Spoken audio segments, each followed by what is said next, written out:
Good Monday morning of the 28th week in Ordinary Time. It's a great gospel today. It's Luke. It's Luke's gospel. I love this story. He says, while still more people gathered in the crowd, Jesus said to them, this generation is an evil generation, seeks a sign, but no sign will be given except a sign of Jonah. Just as Jonah became a sign to the Ninevites, so will the Son of Man be to this generation. At the judgment, the queen of the south will rise with the men of this generation, and she will condemn them because she came from the ends of the earth to hear the wisdom of Solomon. And there's something greater than Solomon here. At the judgment, the men of Nineveh will arise with this generation and condemn it, because at the preaching of Jonah, they repented. And there is something greater than Jonah here. You know, we always think of Jonah and the whale. That's a great story, of course. Holy moly, is that ever a great story. But it wasn't the fact that the miracle of whatever you want to call it, great story. You know, he's a reluctant prophet. He doesn't want to be there, okay? And yet at his preaching, the preaching of a reluctant prophet, the Ninevites, who were pretty much, I guess they were bad to the bone, they repent. They repent at his preaching.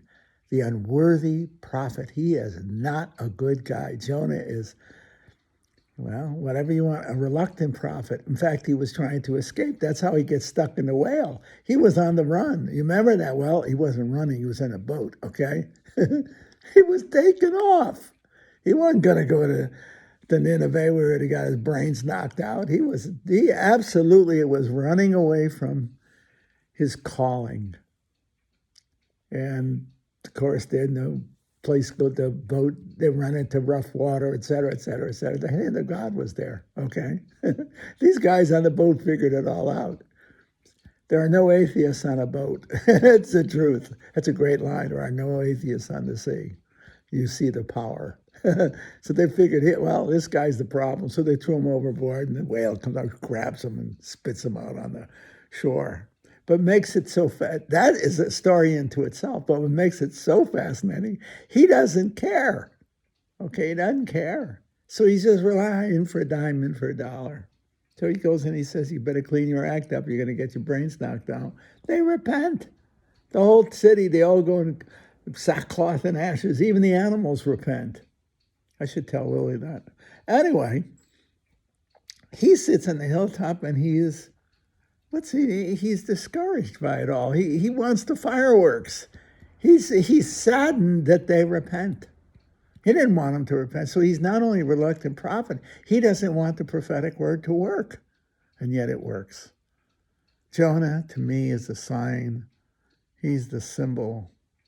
To me, you want to know the truth, I see Jonah as the church. I really do. We're so fallible.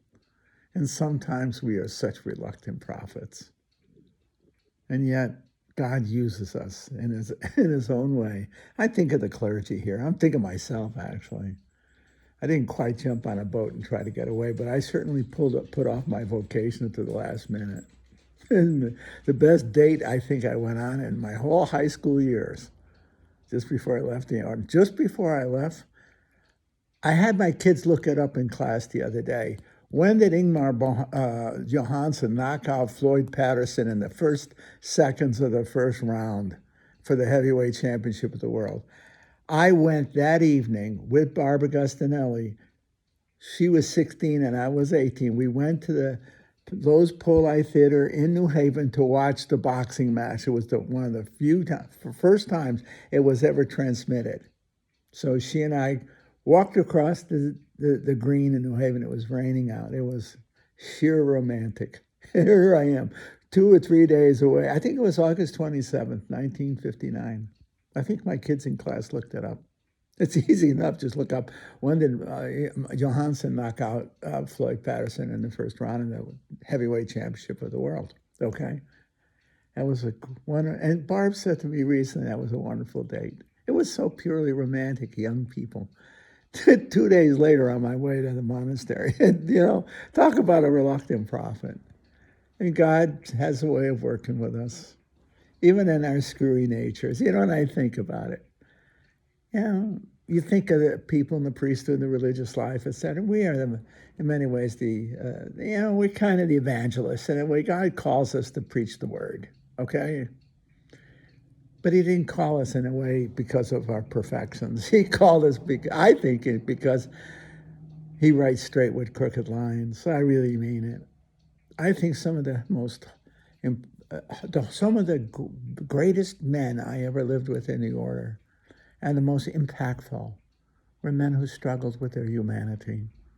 They weren't pious, they were holy. And often they were holy despite the alcohol and a lot of other problems. But they persevered. And they made life. They brought joy to our communities in many, many ways. I remember one man who really struggled, and after he died, they said he was a pleasure to live with. You see, I think of Jonah. Jonah is the great prophet because he's anything but. And that's the truth about the rest of us. We bring Christ to the world in our humanity and through our humanity, and sometimes despite our humanity, but not really. God writes straight with our crooked lines. I think he gets a kick out of us, to tell you the truth. Don't tell me he doesn't get a kick out of Jonah. Jonah is a scream. He's a scream. I think in the seminaries, I think the truth be told, in the monasteries and seminaries, they ought to present a huge portraiture of Jonah, because it is his very fallible preaching he saved the Ninevites, even despite himself. I think that's a great story of the effectiveness of grace. Maybe Luther had it right when he said, Glaube allein, faith alone, grace alone. That's what saves. And it comes packaged in very human flesh. I think of that. I think of that a lot. I have no illusions to holiness. Holiness lies in the gospel and in the Eucharist, not in the ministers. We are instruments, we're fallible instruments of the word, but infallibly the word is effective. That's Jonah. He fallibly preaches an infallible word of redemption. Isn't that neat? That's a great story. I mean that. It's consoling. At the same time, we have to get out there and preach the gospel. He doesn't do it for us. We got to get out there and do it. And here he is stumbling along, and he's preaching redemption, forgiveness, the divine forgiveness, okay? And it's effective. Jonah's a great model of the church, in my opinion. I love the story of Jonah. Maybe I find solace in it. See, because even my words, because I was called to preach them, not because I was worthy of them, simply called. When Michelle, my niece, asked me why I became a priest, I said I felt called. As simple as that. And I put it off as long as I could. And that's the truth, too. Think of me and Barb crossing the green in New Haven to go watch a boxing match in the movie house, and remembering that with such affection 60 plus years later, and saying, gosh, that was a great date. Oh, man. Oh, yeah. That wasn't my idea, any more than it was Jonah's idea, or any of the other apostles. They weren't in any hurry to follow Christ. Some may have been, but not all. See? But we get called, and we have to answer the call, and we do answer it our way. I love Sinatra's song, My Way, because God doesn't call us to do it in some abstract way, but our way, in our flesh and blood. Who we are, what we are, when we are. And he effectively uses us to bring redemption to the world in our flesh, through our flesh, just as he did for Jonah.